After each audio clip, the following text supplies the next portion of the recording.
Нужно будет здесь орать.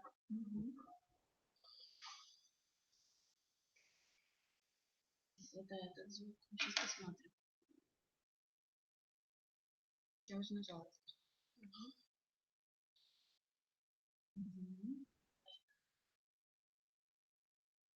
Hello, hello. Can you see me?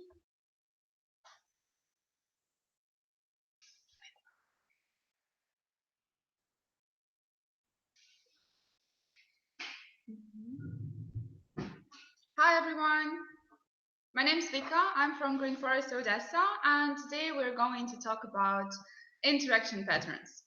Before we start, could you please say hi in chat and write the city that you're working in?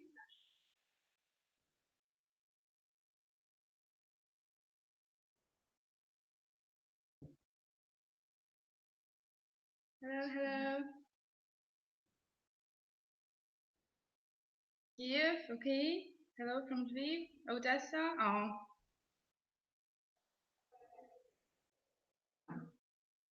Kiev, Lviv, and Odessa. Okay, that's quite good for beginning. Hi. Nice to see you today, guys. So I'm going to share a presentation, and please tell me if you see it, okay? So.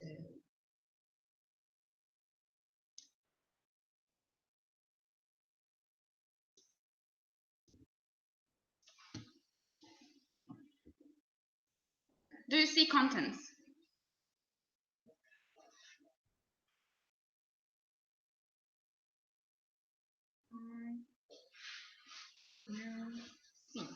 Okay, good. We got it. So, here is the list of questions that we'll try to answer today. What is interaction? Why is it important in teaching? What forms of work and regrouping can we use? Here we'll discuss the most common and basic patterns that we use in every lesson, and I'll give you some basic tips that helped me with my very first lesson plans. I will also show you some fun ways of regrouping that we use here at Green Forest Odessa. Random or planned regrouping, for and against. We'll try to choose the best way of pairing and grouping your students. So, what is an interaction pattern? First of all, let's clarify the theoretical part. According to Thornberry's dictionary, interaction is communication between learners and their teacher, or learners and other speakers of the target language. Today we'll be mostly talking about learner-learner interaction, which is a defining feature of communicative approach. It promotes group dynamics and learner autonomy. Some theories suggest that learning opportunities arise when interaction is more conversational, which can be achieved in pair work or group work. The teacher's role should be facilitative. In other words, you should assist your students. But unfortunately, just dividing our students into groups doesn't guarantee any productive cooperation or any learning. Why? Why it's not working? Well, because learners are very different, and some of them may not push themselves into group work or even start using their mother tongue. So it's essential to watch for the quality of the group work, which usually depends on the task, instructions, and the combination of learners in a group. Some learners are shy and introverted, so they will benefit less from any group work. There is no perfect combination of interaction patterns for a lesson, because each class is unique. So to find the best solution for a particular class, you can use a simple questionnaire that looks like this. Ask your students directly what they like or dislike about working with others. It would be great to give this out at the beginning of the semester, and by analyzing the answers, to choose the most productive interaction patterns for your students. It doesn't mean that you have to stick to the same patterns in every lesson, but some forms of work can dominate others if they are more beneficial.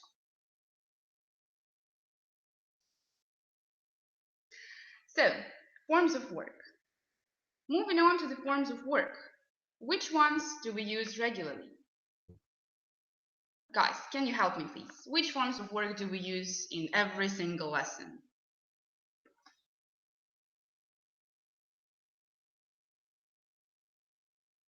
What forms of work do we know?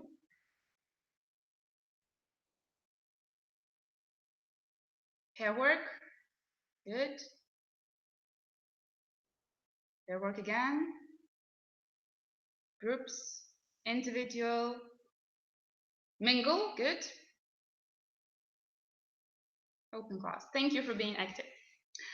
So yes, we typically use teacher students, pair work, group work, and solo, also called individual work. Let's see what are the advantages and disadvantages of working solo and with a partner. So first of all, when students work on their own, it develops their autonomy as well as skills of self-reliance and investigation. And I guess we all know how important this is for their progress. Students shouldn't rely on the teacher or their partners in class too much. For most students, it's likely to be less stressful than performing in pairs and groups, because they have time on their own to think, analyze, and finally do the task. It also lets us teachers see the progress of each student. It sometimes happens that behind pair work or group work, we don't notice lack of progress and find it out only during the test, when it might be too late for any help. That's why you definitely need at least one solo stage during the lesson. Usually, it's suitable for the first written controlled task right after your presentation. The obvious disadvantage is absence of cooperation between students. As we have already mentioned, cooperation between students gives them more learning opportunities, gives them a chance to help each other and motivate each other. So moving on to the pair work or group work, the first advantage that comes to our minds is speaking. Obviously, cooperation between students increases the amount of speaking time that one student gets in a class. And I guess it's not a secret for anyone that most of our students come to Green Forest to improve their speaking skills. Pair work also develops learners' independence. Even though some students rely too much on the help of their partners, they still work without the guidance of the teacher most of the time. The last but not the least is the atmosphere in the classroom. When students cooperate, make decisions together, and share responsibilities, they get to know each other better, and it helps the classroom to become a more relaxed and friendly place. Among disadvantages, I would point out that it might get noisy and chaotic. Not always, it depends, but quite often. There is a higher chance of losing control of the classroom, especially if it's pair work and you've got from 6 to 8 pairs of students. So to make it successful, you need to be very active with monitoring and attentive with pairing your students. I would like to add a few words on working with the whole class, which teachers usually leave out for CCQs, ICQs, or open class feedback, but we don't often ask our students to work together in a large group. A large group is even more difficult to manage and monitor, and we can easily anticipate that some students might not be very active or even absolutely silent during the activity. So how can we make it work? There are two quick and easy options. Option 1, make sure that each student has a clear task to do. It can be a role in role play, for example, an investigation where all students need to take part to find out who the criminal is. Or you can give out different lines of a poem, a real poem, not the one in the picture. So you give out different lines of a poem, which students have to reassemble. You cut it up and give it randomly to all of the students in the classroom. This one may be used as lead-in stage because there are millions of different poems on the internet and you can easily find something related to the topic of your lesson. Another way to make whole class interaction work is to start from pair work and move on to groups and then to the whole class pattern.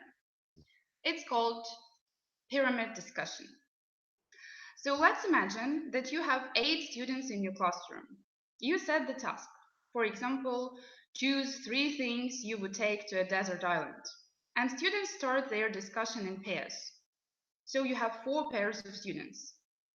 When they are ready with their choices, you split them into groups of 4.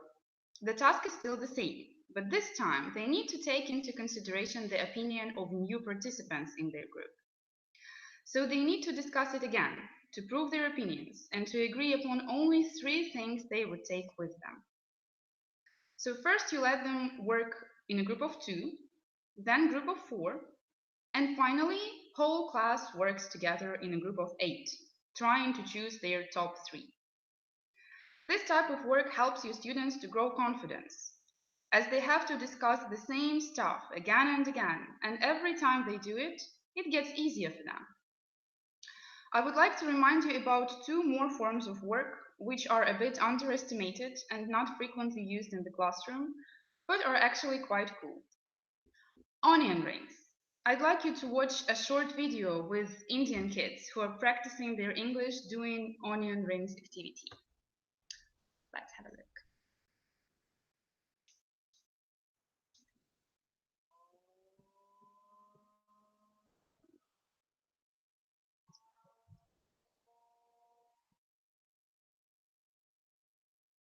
Tell me if you don't hear it, guys.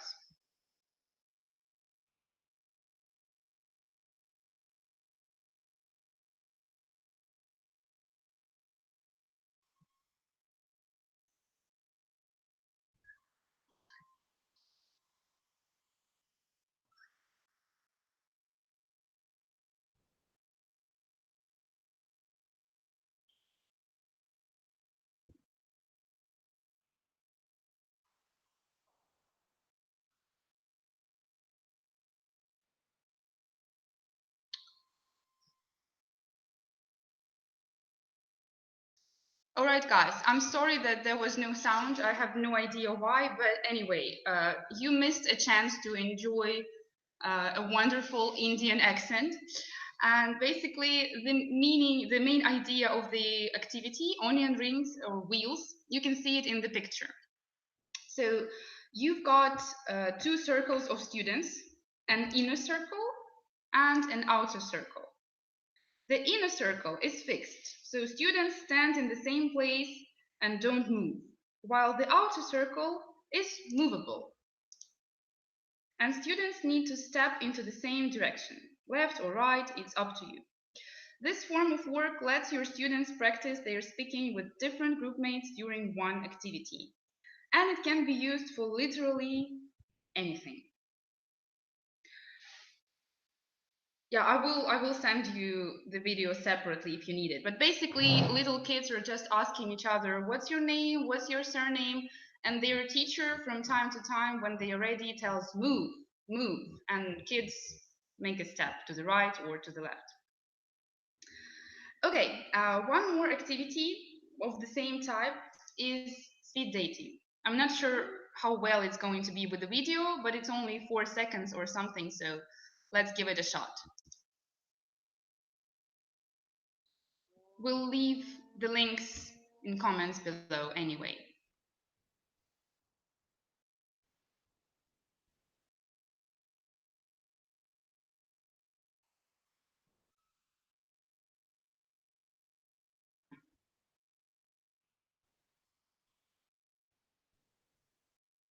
All right. So I hope this one was a bit better. So you arrange your students in 2 lines facing each other. The principle is the same. One line is movable and the other one is fixed. Remember to demonstrate the activity rather than just explain to your students where they are going to stand and move. The explanations do not work if they have never done this activity before. Remember that even if you ask your students to work in typical pairs, there are still 2 different options: open pair and closed pair. Working in closed pairs means that the learners are all working in pairs simultaneously and therefore privately. Closed pairs are the opposite of open pairs, where one pair works while the rest of the learners watch. It might be used to show the result of their previous work, to role play a dialogue or some other scene between two students that others need to watch and maybe comment later. Remember that other students need to have some task to do. They need to make up extra questions or find some mistakes of their group mates. Just sitting and listening is not a task. So what else? Seating. Apart from changing interaction patterns, it's also useful to arrange the seating from time to time. Most of our classrooms have horseshoe or U-shaped arrangement, and it makes it easy to interact with entire class, to encourage discussion and participation, and gives you a lot of space for presentations. Some of our classrooms are arranged into clusters. Clusters create a more personal and safer environment for students, and it's also great for groups. And if you have some tasks with lots of cards, it's much more comfortable to work with clusters than horseshoe or U-shape. However, it also increases off-task behavior. Do not let any of your students sit with their back to you, as such students tend to miss a lot of their essential information and instructions. Clearly, it's not comfortable to rearrange seating every working day, and probably it's not even worth it. But just for variety and some unusual lessons or revision lessons, you can try out these types of seating arrangements: circle, runway, and stadium. Circle. Circle is quite similar to the horseshoe, and it fosters connection between teacher and students. It psychologically creates the atmosphere of trust and friendship.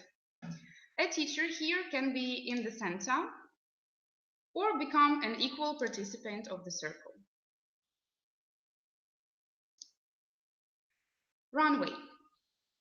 It is best used with smaller classes. Two rows of students are facing each other.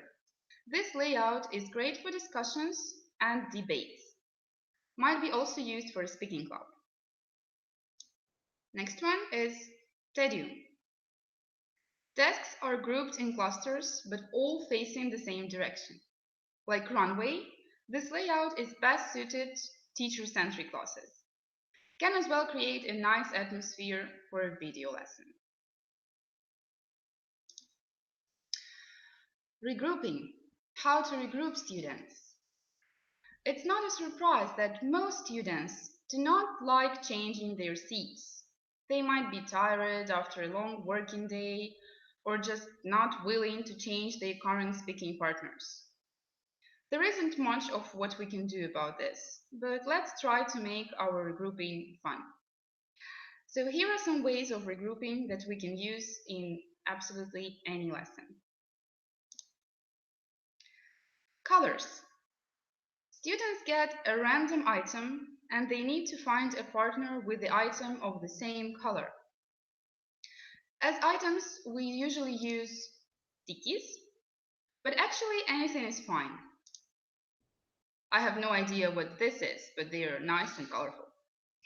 And even colorful paper clips would be fine and can be used for regrouping. Pictures. You can use matching cards or pictures. They can be absolutely random, like you see in this picture, or they can be related to the topic of the lesson. Oh yeah, you can use the playing cards as well, but if you use the playing cards, don't forget to pre-teach all of those spades and diamonds and other stuff. So you can use random pictures, or you can use something related to the topic. For example, this one would be good for food vocabulary lesson. Or this one.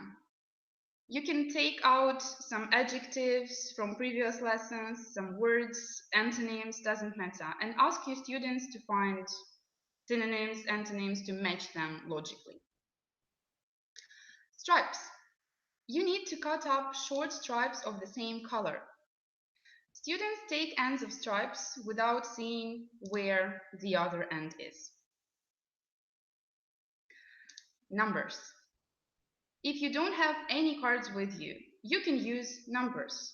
Just count your students and give them numbers 1, 2, 3, 1, 2, 3, and then ask students 1 work together, students 2 work together, and students 3 work together. This is the easiest option that doesn't require any previous preparations. To make it a bit more fun, use something different instead of numbers.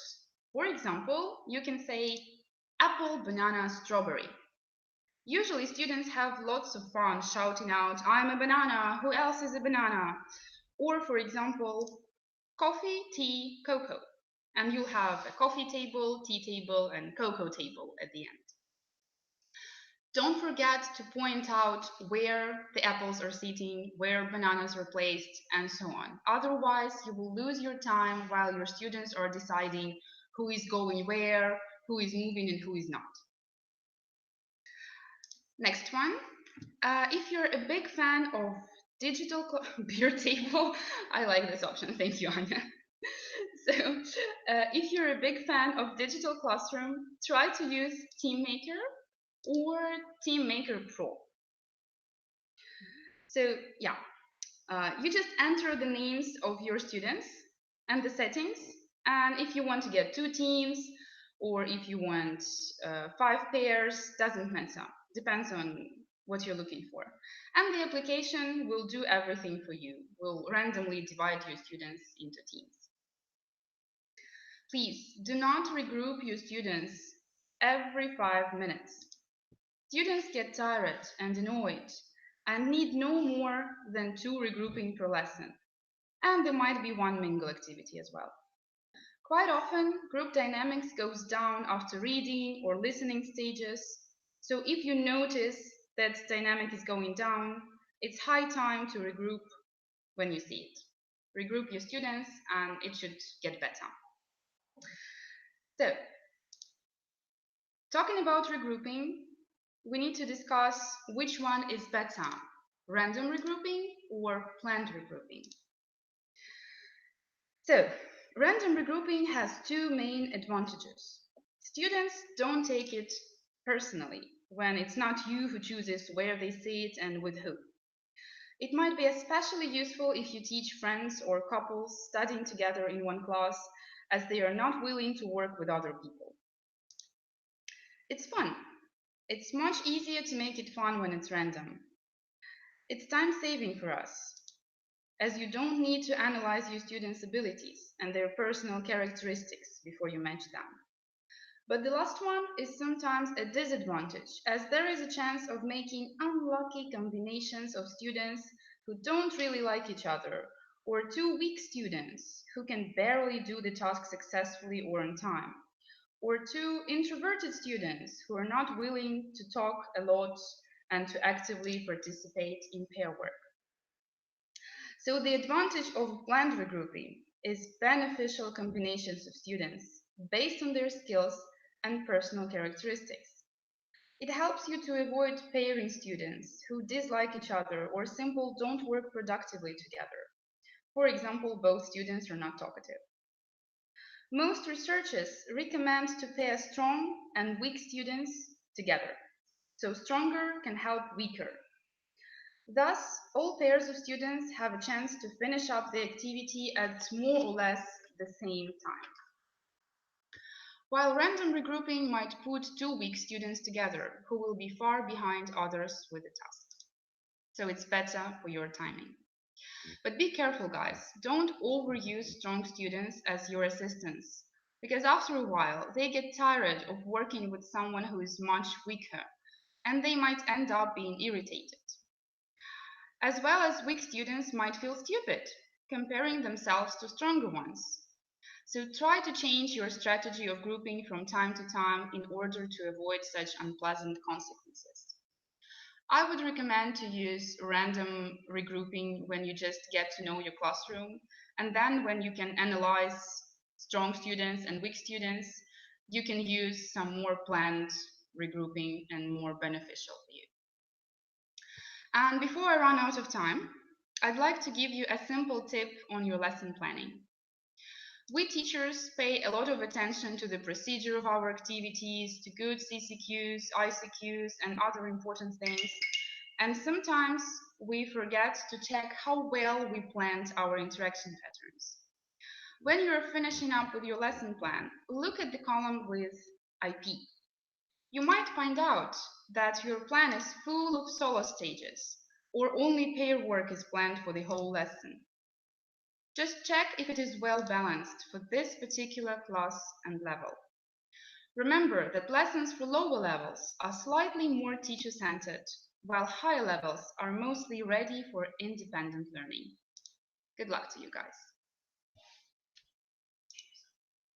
Do you have any questions? I'll try to show my face again. So, we still have 5 minutes, so if you have any questions, I would be glad to answer them.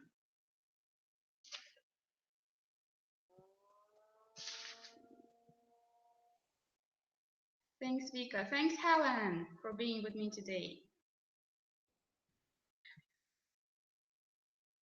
Have I ever, personally, I haven't, but I know that our teachers use pens for regrouping.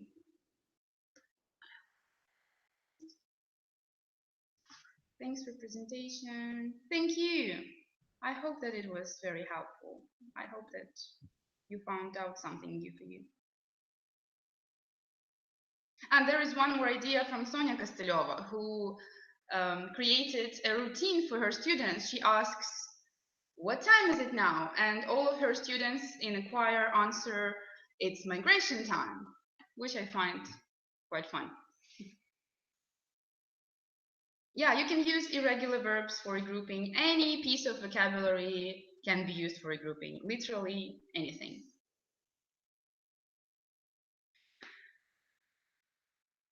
When the students are very, very active, is it a good idea to regroup them? If it's getting out of control, yeah, I would say it's a good idea. If that's too noisy and some students are off task, then it's a good idea to regroup them.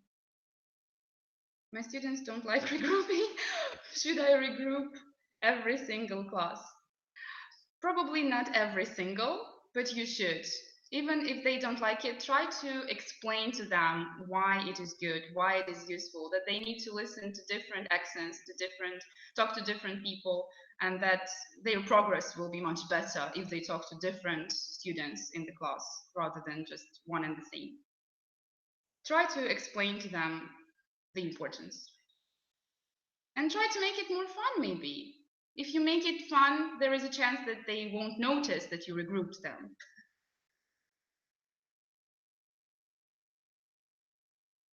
So if there are, while students are working with the gallery walk, you put sticky notes on their names on different seats. When they come back and find a note, yeah, that would be cool actually. If you have enough time for that, you can create little tasks for your students. So they will regroup by completing the task. Like you need to find a person who hasn't done homework, for example. It's like find someone who, but at the end they need to sit next to this person, which is also a possible option. Yeah, and the idea of giving them a surprise note after they finish the gallery work is really nice. Thank you, Irina. If they don't like moving, I ask, what are the chances you meet Vita at the airport when you need to use your English? Exactly. They need to know that they're not going to live together with their speaking partner till the end of their lifetime. And that they will use English in different various situations with different people.